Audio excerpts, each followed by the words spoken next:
Okay, I'm excited for our next guest because we're experts for Australia now. We've been watching Alone Australia.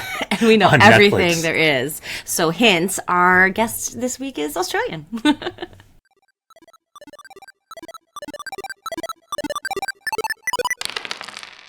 Hey everybody, welcome to the Going Analog podcast, in which three board gamers each bring a different game and topic to discuss. I'm your host, Christina, and we are thrilled to introduce you to our Australian guest today, prolific board game designer Phil Walker-Harding, praise be, board game content. Yes, it follows you everywhere, right? So this is from the board game content creators, the brothers Murph. They started praising Phil whenever his name was mentioned, so it's stuck. So now everybody has to do it. That's what I hear. You don't have to. You really don't. But it is great to be here. And it just emphasizes, I think, the breadth of games that Phil's designed. The now classic, adorable card drafting Sushi Go, the Egyptian stone-moving, surprisingly competitive Imhotep, arguably the best polyomino game, Barenpark, I would say. Some of our favorite flip and writes, Silver and Gold, Super Mega Lucky Box. The list literally goes on and on. And so, as the brothers Murph said, Phil's absolutely the undefeated king of family weight games. So next up for you is also the AEG published Misfit Heroes that's pre-launched on Kickstarter. So we're very excited for that. And so welcome to Going Analog, Phil. Thank you. That was a lovely introduction. And it's great to be here. Thanks for having me. And Phil, you're more than your Australian background, so just so you know. That's not the only My life thing. looks nothing like Alone, trust me. I thought all of Australia was like that. Okay, but it's fine. So what is the topic you're going to bring for us today? Well, I've been thinking about this thing I'm seeing more and more in game design, which I love, which is playfulness in game design. So when the game designer gets a little bit whimsical or quirky with what they're doing. So I thought that would be fun to chat about. Okay. Very excited to talk about that. And joining me as always is Shoe. Hi, Shoe. Hello. And in the course of preparing for this episode, I discovered that Phil studied film at uni, right? So, I was curious about how what's our topic for Phil today? You came up with the topic. You I know tell I the did, audience but the I let you participate sometimes. So. Oh, well, we just basically wanted to, with your film background, we wanted to see how that impacts game design for you or maybe for others, so maybe some of your peers. But just they're both huge entertainment businesses, so we're just wondering what that crossover is like from a designer's point of view. Mm-hmm. Yeah, so... Well, we'll talk about it in a bit. We'll get to our topics in a bit. Yeah. He's very excited to actually use it for once now.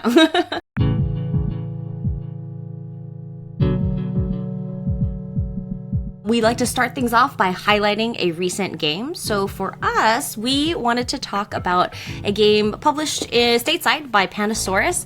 The English pronunciation may be Rivages in French. Rivages? I don't know. I'm very bad at French, but you took French. Would you pronounce that, Shu? Rivage. Okay, Rivage. There you go.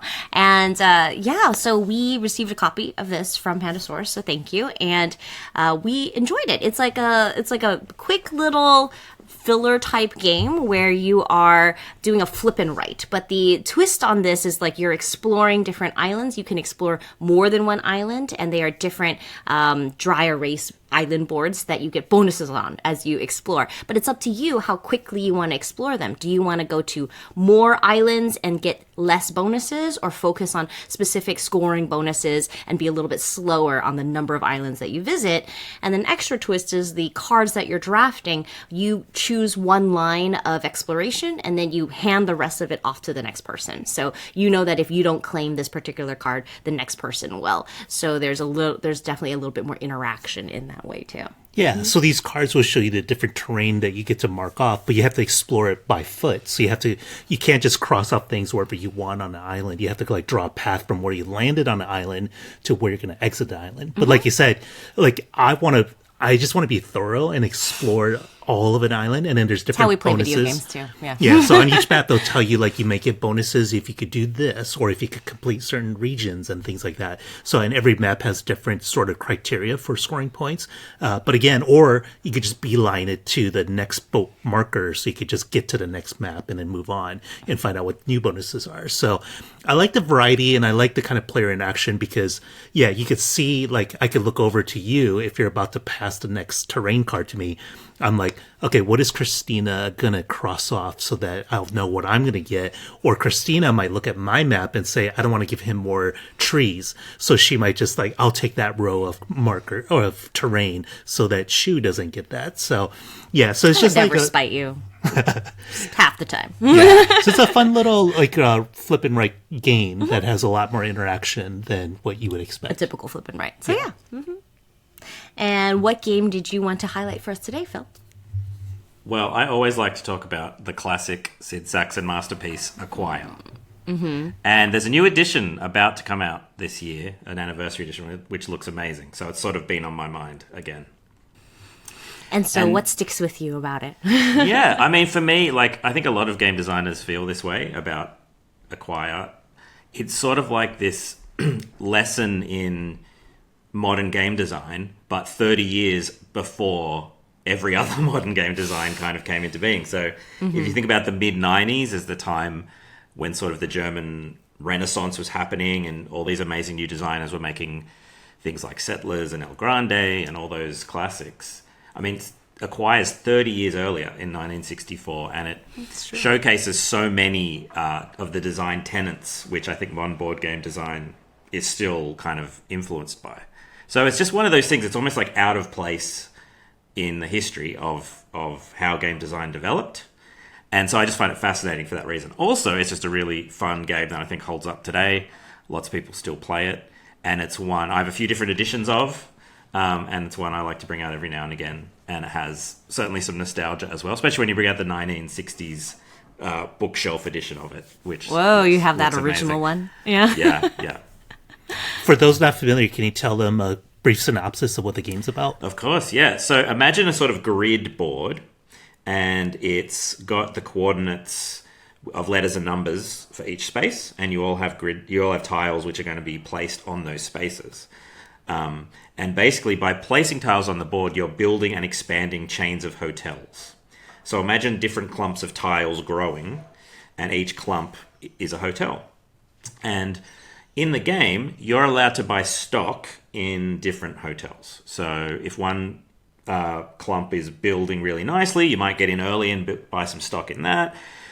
You might try and get in on something as soon as it's formed and try and start building your presence there. So basically, people are kind of buying their like majorities in these clumps. And the really cool thing is the players are the ones adding the tiles to the board. So everyone's kind of controlling how the different hotels will go. And when two hotel clumps touch, they merge. And the bigger hotel buys out the smaller hotel and it becomes an even bigger clump. And so there's all this timing and planning about when you sort of buy into different hotels and which ones you try to merge and which ones you try to keep away from each other. So it has this really great combination of like tile laying and then like majorities. And of course, they're two things which became so important as mechanisms in the 90s and 2000s. And they come together here in a really interesting way.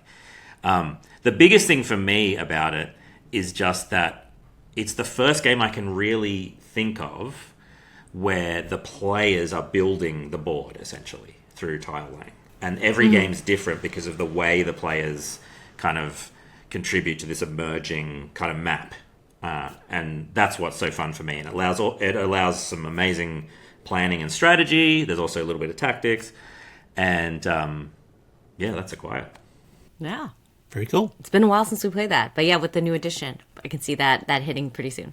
That's one of those games that feels like I don't even know what edition to get if I were to buy it today. Because I'm like, every other year, there seems to be a new version of this game coming out. Yeah, like Yeah, Lords there's of been Vegas. some good ones and some bad. I think the new ones that Renegade is doing, both of them look excellent. I don't think you'll go wrong with either of the more recent ones.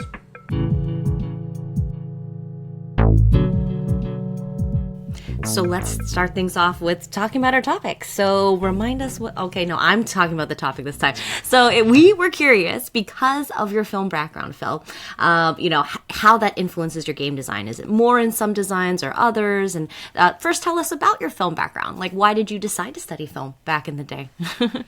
Well, yeah, when I was finished high school and it was time to go study something, the main thing I was into was movies and filmmaking. So got into a filmmaking course, and I probably studied film at like the worst possible time in history because it was like the very early digital age. So I missed out on doing much work on actual film. And then all my digital knowledge got outdated in like a month. So, but it was still fun. And I also did screenwriting. So for my honors thesis, I wrote a feature script. And so I focused mainly on screenwriting throughout the course. And yeah, I mean, I never went into it as a career after that, but it definitely shaped me creatively in a few ways, I'd say. Yeah, how so? Like, maybe would you say that even before board gaming, or do you mean directly impacting your board game creativity? Well, I think both for sure. So doing 4 years of like one particular medium, doing lots of collaborations with other students, I sort of figured out how I like to work when I'm doing a creative project. I think that's something that carried over into lots of other areas of life. But certainly film, the two things I think that most carry over into games for me are, first of all, the focus on audience.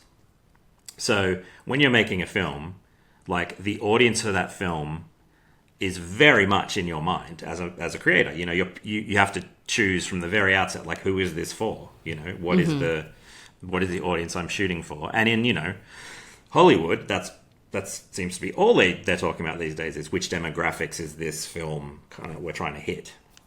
And so when it came to board games, I think I very quickly developed this approach of kind of going audience first and thinking, who is this specific design for?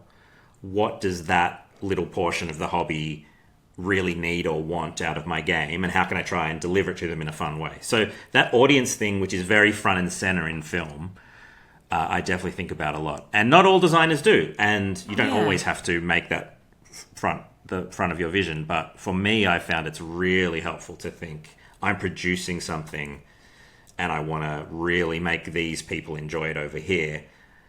What's missing in that genre? What's something they would love to see? And putting the audience in that position. So that's a big thing I think I naturally kind of brought with me from film. Can you give an example of that kind of dialogue that you had with yourself in one of your games, like a Barenpark or Sushi Go, and then how that kind of came to fruition? Yeah, well, Sushi Go is a good example because when I designed that, I had like a specific line of games in mind, which was the old Game Right small cardboard box card games. So things like Loot and Rat-a-Tat-Cat and Sleeping Queens, which are very much for like, 6-7-year-old kids and their families.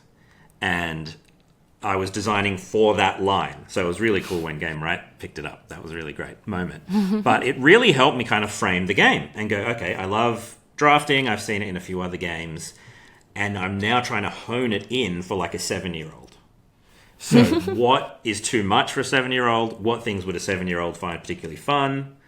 And is there enough here to keep the adults engaged as well?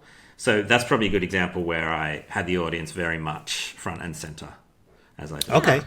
And I do find that that's true with a lot of your designs. They're so consistent in like, this works for this group. There's some games that I play that I enjoy, but I'm like, I'm going to find it hard to find people to play it with because maybe it's like a little bit too complex here, but the theme would be great for somebody a little bit more casual, and it doesn't quite jive. But I found like, it does seem very intentional the way that you've designed for that. Yeah, I think I'm almost allergic to that one extra rule that will mean, a family who's not that into games will trip them up. Like, I'm always trying to shave those things off. Obviously, and still present a game with some really meaningful decisions, but not a game that exactly is going to trip someone up because they thought, we thought we would be able to play this, but we can't figure out this whole system. So, yeah. Do you feel like a lot of 7-year-olds eat sushi? I think so. Yeah. I mean, definitely in Australia they do. Okay. Sushi's really popular here, and kids love sushi. So, and I love sushi, which is why I chose it. Which is fair. But, Even yeah. the kids that I've seen who don't like sushi, they'll play the game because it's so cute. So Yeah. there's that. The art does definitely help. You put those cute faces on any food, kids will probably have a go at playing. Yeah. You know? Do you feel like sometimes like that sort of screenwriting? I know you've done so many different games and like the adventure game series from Cosmos and stuff like that. Does that feel like certain parts of that background come into play even more on certain designs? Yeah, totally. So when Matthew Dunstan and I created the adventure games system, we were talking with Cosmos about it, and they wanted, this was after Time Stories was a big hit, and they wanted a narrative kind of series where they could have all these different little releases with different stories. And we designed that system, and then it was time, they were like, okay, now you need to give us the first one, like the first complete story. And so I went away and designed the dungeon, which is the first one. And it's basically an escape from a medieval dungeon kind of game. But it was honestly like writing a screenplay, because the game takes place, we decided already the game would have 3 acts, basically. So 3 kind of points where you can stop and save and then come back later and pick up Act 2 and then Act 3. And of course, the 3-act structure is a very big thing in screenwriting and filmmaking. So I already knew, it's like, it's like I'm writing a movie. So you have to escape from this prison, and then you meet someone. Are they good or are they bad? And then you have to solve a puzzle to get into the next level, and then something surprising happens. So all these things you learn in screenwriting about turning points and twists and things very much like came back to me. And I was like, oh yeah. And so I pretty much approached it like I was writing a movie. I mean, obviously there's not much dialogue and things like that, but in terms of those beats in the plot, I was very much thinking of a film. And I think when that series has been its best, it's when we've managed to find that kind of quite simple approach to the storytelling, where you almost feel like you are living through the 3 acts of a movie. So yeah, that would be the series that it most helped me. And certainly Cosmos helped out a lot with the prose and the writing. But in terms of those structural decisions, I think me and Matt were thinking a lot about movies as we did that. Okay. Does working on like those adventure games with that's so story driven, do you feel like, hey, I'm just one more step from here to an actual movie script or anything like that? Do you feel like I want to take this world and this stuff that I built and carry it over to a bigger medium? Well, it was interesting. So all of the kind of plots we've gone with the adventure games are incredibly, I wouldn't say cliche, but they're like movie tropes, you know. So there's a fantasy one, a sci-fi one, an Indiana Jones kind of one, a ghosts one. And so I think it wasn't so much we felt like we were creating cool new worlds where we were like inventing new things and new characters and new places. It much more felt like we were taking sort of our favorite movies and our favorite genres and just letting the players kind of play in those kind of cliches almost. So in Grand Abaddon Hotel, it's kind of like a horror, but a bit funny. So like a Ghostbusters kind of thing. And you get to do all the things you want to do. You know, you get to discover ghosts. You get to go through a haunted hedge maze. You get to open a portal. You know, all these like fun movie moments you get to do. So I think we saw it more like that. That we weren't really making new worlds. We were just letting people play in that some sandbox. of those places we know well. Yeah. Yeah. Is there a game where it was like surprising how much of your film background went into it that we wouldn't have expected? The other game, so coming out this year also from Mojito that I designed is a game called Sinister Institute. And it's like a pretty straight up cooperative game where you're working together as kids who are training to be wizards. No copyright infringement, of course. And that is quite a straightforward, it's kind of in the realms of something like a Forbidden Island style co-op. Okay. And I realized when I designed that how co-ops, much more than I think competitive games, often do have a narrative arc to them. Mm-hmm. If you think about Pandemic, and particularly the Pandemic Legacy games, where you're playing through multiple games in a scenario, of, this big story, co-op games often have these simple narrative turning points as well. And so when I was designing that, you wouldn't think of it as a sort of a cinematic game really, but certainly the events that happen and the way the characters change and progress was also very something I remember thinking about, plotting out a narrative in a screenplay. So that would be the other game that sort of pops into my head where that happened. Yeah. Yeah. And that was an interesting point, because I remember the first time, the only time I played Pandemic Legacy Season 1, I'm not going to play it again, but when I played it, I was like, this has been the most cinematic experience I've ever had at a game at the time. And it was like, just blew my mind. So I feel like that really opened things up, I think. Yeah. And there are a couple of plot points, I won't say them in case people still haven't experienced the game, but there's a couple of things that happen in the plot that I still remember, and I played it, almost 10 years ago now, I think. Yeah. And those plot points, I think, come right out of TV and film storytelling, the way Matt got them in there. Yeah, very memorable for me too. Yeah. Same. I remember specific points in that game, but a lot of it was group generated. It's like how we reacted to something that was happening in the game. So yeah, it's a very good point about cooperative, like narrative kind of popping up in co-op games. Yeah. Was there any other game that comes to mind for either of you that's like this feels like a cinematic as a game experience besides that? I always feel like the closest I think I've felt to like I am in a movie in a game is probably Betrayal at House on the Hill. It's not my favorite game, but the first sort of half hour while you're exploring that haunted house and all those event cards come up, it does a really good job of making you feel like you're experiencing a horror film with plot twists and surprising things. That's probably the one I think of first. Do you enjoy games that are designed to be narrative focused, like some of the Plaid Hat games that have narration and a full plot and someone's written out, like Mice and Mystics, like here's the story and you're literally reading the story to immerse you in the world, or you get it narrated to you? Do you enjoy those types of games?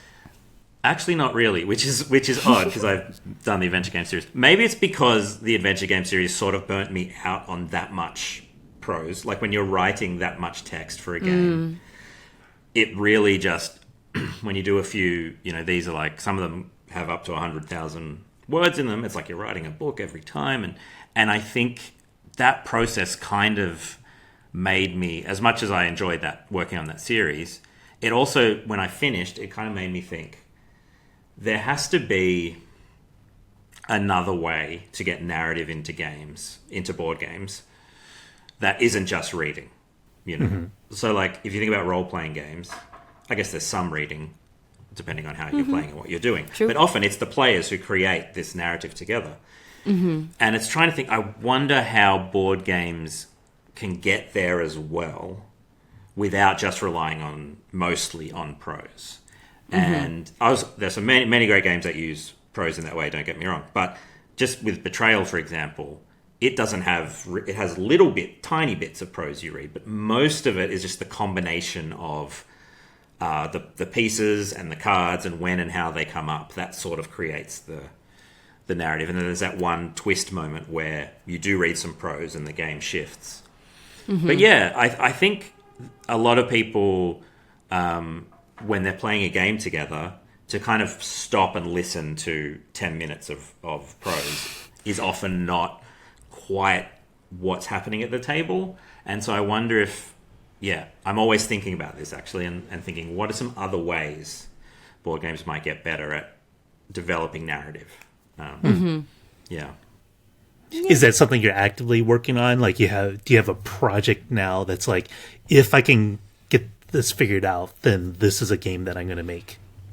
Yeah, so I think for like probably at least a decade, I've had a few game design white whales that I'm trying to defeat, and one of them is it's this game I've just called, I haven't done any work on it because I can't figure out how to do it, but it's called Story. It's called Story Quest.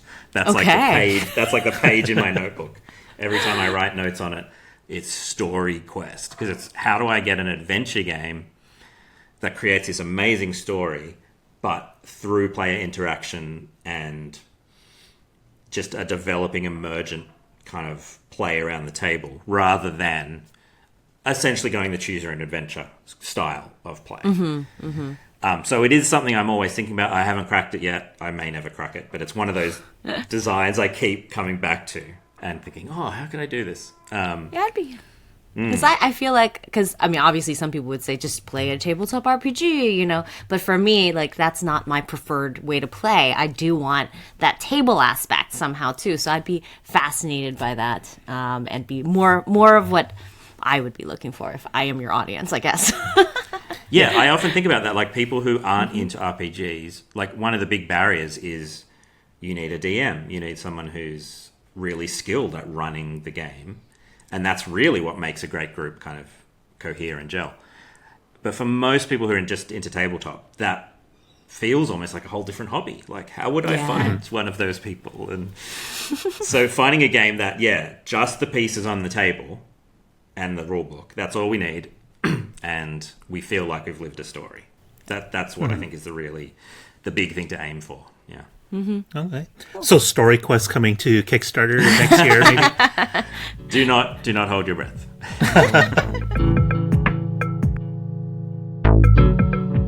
Which I think leads well into your topic, though. I'd love to talk about, what was your topic again, if you could remind us, Phil? So playfulness in game design. And what does that mean? Would you your original question. When we were talking about this in email, you wanted to call it whimsy in game design, but you purposely changed it to playfulness. Yeah. So I often, when it comes up when I'm playing a game and one of these mechanisms happens, I think, oh, that was whimsical. So that's why I thought of that word. But actually, what I'm trying to get at is I'm seeing. I mean, this has always existed, but I'm seeing a little bit more in the last few years, some cute, smaller games do some incredibly clever things that as players, I think you go like, wow, the game designer really had fun with this. Like, they put something cute into the game that maybe isn't essential to the mechanisms, but they put something there that creates this fun sense of quirkiness or silliness or whimsy around the table. And I think it's this lovely little moment of the players and the game designer sort of having a wink and a nod at each other. So the best example I can think of is there's this little card game which has just come out, All Play have put it out, called Fairy. And it's just a tiny deck of cards. And the entire game is simply someone flips over a card, and then before the next card is flipped over, everyone is basically betting if they think the next card will be higher, lower, the same suit, or one of 3 special fairy cards in the deck. So it's this super simple betting kind of game. What's the next card going to be? Almost so slight, it's just a silly little thing. However, the designer made this amazing decision, which is that the way you bet is with a hand signal, right? So you point up for high, you point down for lower, sideways for the same suit. And if you think it's a fairy, you make a catching motion with your hand. Okay. Also, because this fits in a tiny little deck box, the way you keep score is on a single card, which has a score track on the card, but where you are holding it with your index finger and thumb indicates where you are on the score track. So that's how you get. So everyone's sitting around a table holding a silly card like this, remembering how many points they're on, and then making these silly hand motions. And it just brings you into the space, the silliness of what you're doing in this really fun way, especially when it's late in the game, you know there's 2 fairies left in the deck, and everyone's grabbing like this, trying to grab that fairy, and then one player's pointing up. It just creates so much visual like interest and tension. And that's the game that made me start really thinking about this. Now, lots of people are going to bounce off that game because it is so silly and simple. But I think if you're in the right mood, it feels like this amazing combination of gambling, for want of a better term, and like play acting that we're catching fairies. It's so silly. And all of that stuff could have been done, didn't need to be in the game, right? There could have been a regular score track. You could have just indicated your bet with cards or tiles to show what you're betting rather than hand gestures. But I think the designer understood that this sort of game, the more playfully you approach it, the more fun you'll have. And so I think those extra rules signal that to the players. Say, hey, this is a bit silly, so let's be a bit silly. And that to me is an example of, the game designer being playful themselves, and wanting to increase that level of playfulness in the game. And so did you bring this up in the... Is it the idea that you want to introduce more of it or to your own designs? Or is it just something like you're impressed with other people doing it, but it might not be something for you? I think definitely I would love to think about what this could mean for my designs. I think the thing I'm really picking up on with it, though, is it's something I don't think I've intentionally thought about before much as a game designer. So as a game designer, like... a lot of us went like the classic example of a playful rule that we all hate is having to say Uno in Uno, right? Like, it's so silly. I mean, of course, when you're 5, it's really fun. But as a game designer, you're kind of thinking often, I think we're sort of expected to think like mechanisms only. What does this game need to function? Other things that are peripheral to that are kind of silly and not important. And your job is just to make this machine work as a game designer. So I think this has just made me rethink some of the moments where a game can invite the players to do something a little more silly.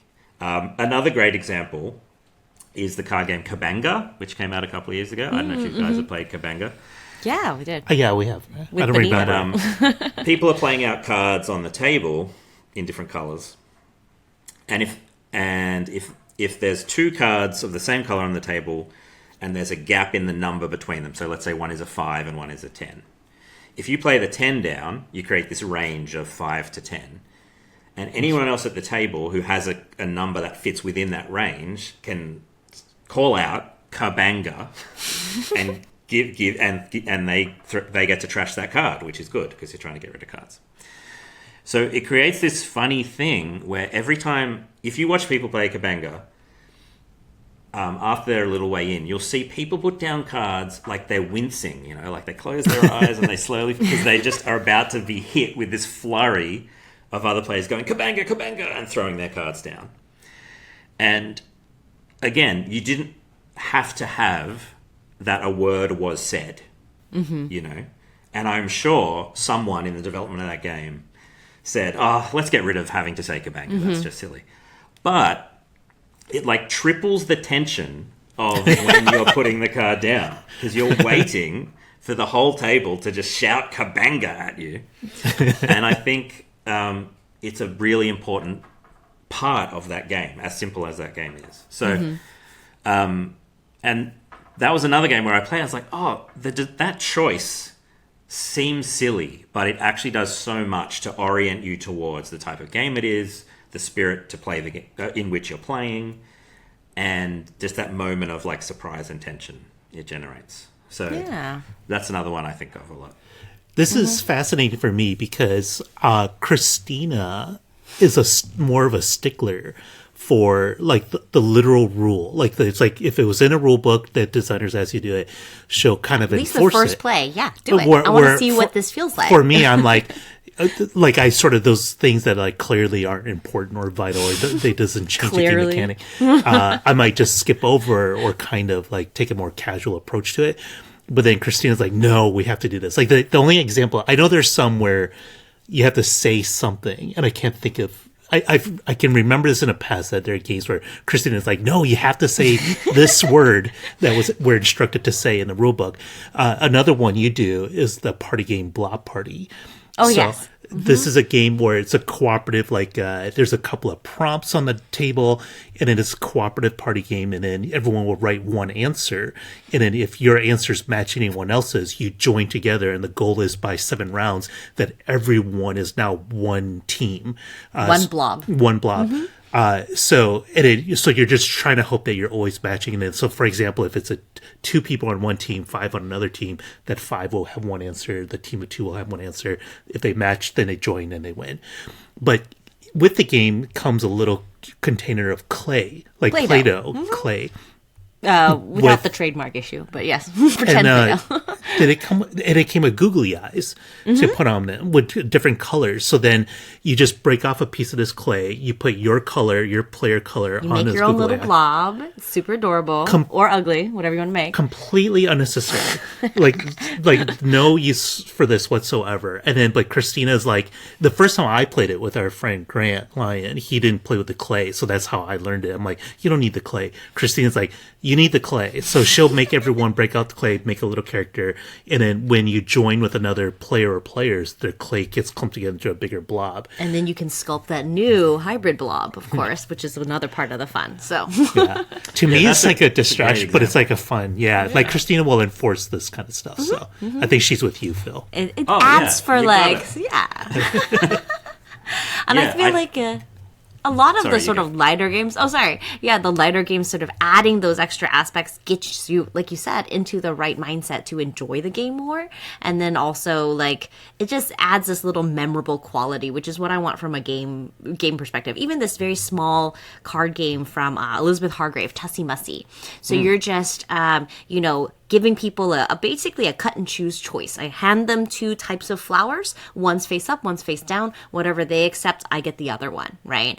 But whichever one you give them, it's like this Victorian practice of giving people flowers that had different meanings, and they have the meaning very, very small on the bottom, italicized. But I make people read what that is. Basically, like, you have cut me deeply, or I am envious of your life, whatever it might be. And so it just adds this little aspect that I find very fun to it. So Yeah, that's a lovely little example because, of course, it feels like that game is about giving, it's like giving flowers to someone. But what am I communicating with my choice? It's such a simple game, but the theme is like perfect for it. One more that occurred to me is like sometimes these things can absolutely be integral to gameplay as well. So an example of that would be Oink Games are the master at playfulness, I think, in their games. But Dropolta, I don't know if you've played that one, where you've got different objects in your hand.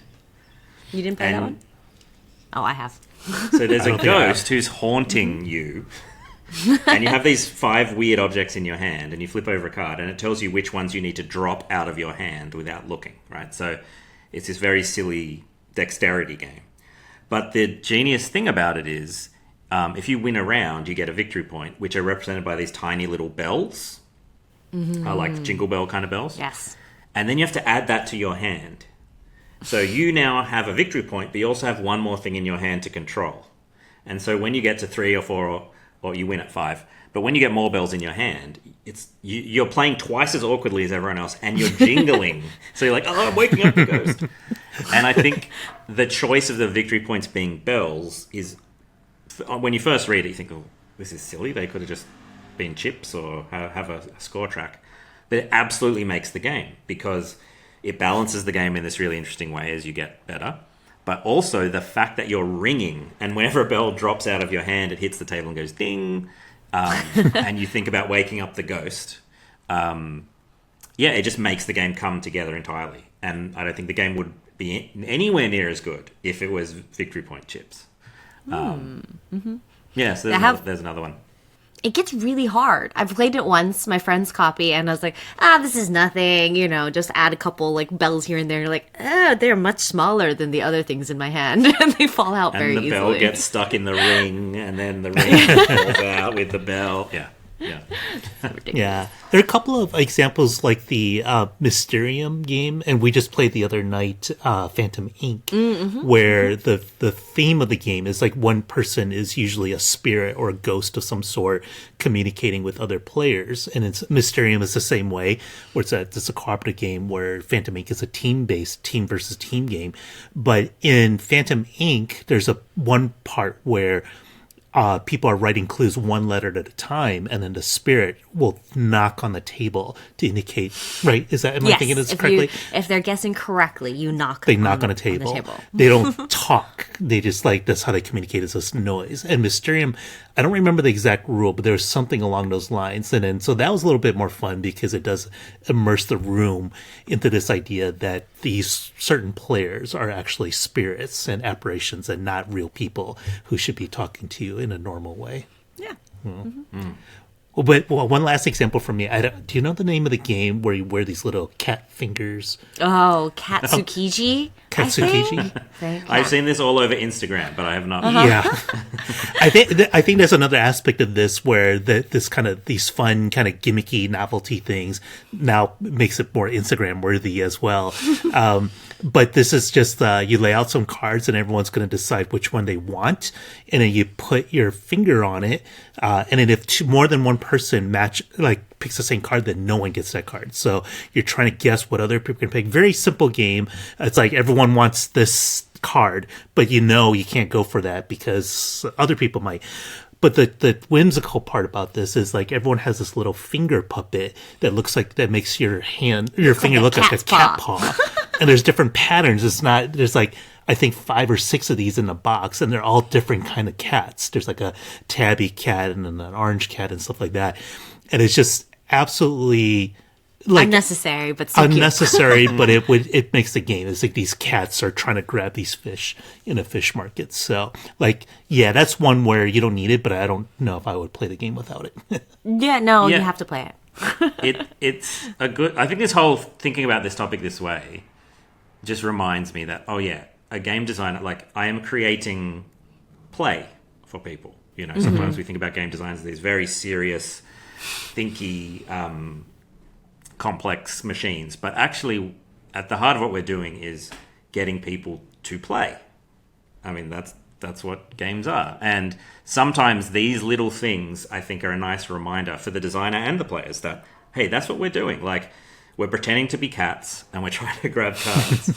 So why not, throw in some finger puppets? Like, it's something that's I've just found a bit refreshing as like this little... I'm seeing it a bit more often, and I find it refreshing because it reminds me of like why I got into game design to begin with and why we all started playing games to begin with, which is to play. Yeah. I guess I think, thinking on the other end of those sort of heavier, more Euro game type games, it's sort of harder to see the little playfulness, but I always think of the Uwe Rosenberg rule books where there's always a little picture of Uwe on the side and he gives you a little detail about beans are great nutrition and or whatever it might be. And I really enjoy those aspects too. So I'll share it as I'm teaching the game too, but it's a very different type of playfulness, but I like that some thought went into that. And it's not just, here's a machine and you're pressing levers and see who presses levers best, so. Yeah, I definitely think you can get, even in very heavy, serious games, the designer's personality will come through to some degree. And I think that's a good example. And also just the artwork he often chooses for his games is often belies the heaviness. And an interesting choice as well. Yeah. Yeah, I did like those when they kind of have more fun in the rule book. Like there was one, it was Peter Hayward's game, A Time to Kill Me. Oh, no, That Time You Killed Me. That Time You Killed Me. There's some winky moments in the rule book explaining if you're, I can't remember, I read this a while ago, but it's something reference, hey, if this happens in real life, you might want to be careful because the game's a 1v1 abstract time traveling game where you could kind of almost like a sort of chess, like not that it's not as complicated as chess, but it's sort of like you're battling over 3 different time periods, and what you do in the past could have impact something in the future. But in this game, in the rule book, they made a reference like, hey, if this thing happens in real life, you maybe want to be careful because it might be your friend from the future trying to do something to you. It's something along those lines, but it's like very cleverly written, and it's just kind of a fun little extra touch and I remember that thing that I read years ago. Yeah. Even just the title of that game, it could have just been called Time Chess, But that time you kill, it instantly makes you, okay, we're having a bit of fun with abstracts as well when we're playing this game. Yeah. Maybe you could draw some inspiration for that for your Story Quest game. That's a sad ending, though. Be a twist for sure. Yeah. So thank you so much for joining us, Phil. I had a lot of fun talking, and we know we have quite a few things to look forward to for you. You mentioned Misfit Heroes coming up, and I read about it. Can you just do a quick description for what to expect from Misfit Heroes, since that's coming out for you soon? So, Misfit Heroes is the result of me. I'm not a big CCG person, but I really got into Keyforge when it came out, and it made me start thinking all about the design principles around CCGs. And so I thought, I'm going to make a game in that genre. Not collectible, but in that kind of genre with lots of cards that do different things.